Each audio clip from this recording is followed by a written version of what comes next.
i7 ગુજરાતનો અવાજ। નમસ્કાર દર્શક મિત્રો, i7 ન્યૂઝ ગુજરાતીની સાથે હું છું આપની સાથે પાયલ બામભણિયા। તો જોઈએ આજના મહત્વના સમાચાર। રાજ્યમંત્રી શ્રી રમેશભાઈ કટારાના અધ્યક્ષસ્થાને રાજ્યકક્ષાનો પ્રજ્ઞાચક્ષુ દિવ્યાંગ ખેલાડીઓ માટે દિવ્યાંગ ખેલ મહોત્સવનો શુભારંભ। હારવું અને જીતવું એ રમતનો એક ભાગ છે, પરંતુ રમતમાં ભાગ લેવું એ મહત્વનું છે। મંત્રી શ્રી રમેશભાઈ કટારા।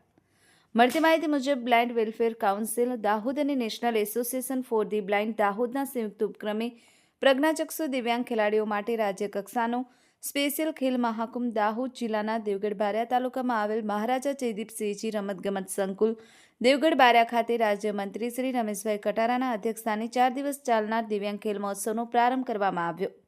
આ પ્રસંગે જિલ્લા પંચાયત પ્રમુખ શ્રી કરણસિંહ ડામોર, દેવગઢ બારિયા રાજવી પરિવારના રાજમાતા શ્રી ઉર્વશી દેવી, જિલ્લા પંચાયત ઉપપ્રમુખ શ્રી અરવિંદાબેન પટેલિયા, લાયઝન અધિકારી શ્રી ગોસાઈ, જિલ્લા રમત વિકાસ અધિકારી શ્રી બારૈયા, જિલ્લા રમતગમત અધિકારી શ્રી રાઠવા, મામલતદાર શ્રી સમીર પટેલ, દેવગઢ બારિયા નગરપાલિકા પ્રમુખ Shri blind welfare council Dahod તેમજ નેશનલ એસોસિએશનના ફોર ધી બ્લાઇન્ડના પ્રમુખ શ્રી અધિકારીશ્રીઓ તેમજ અન્ય પદાધિકારીશ્રીઓ તેમજ મહાનુભાવો અને ગુજરાતના અન્ય જિલ્લાઓમાંથી આવનાર ખેલાડીઓ ઉપસ્થિત રહ્યા હતા।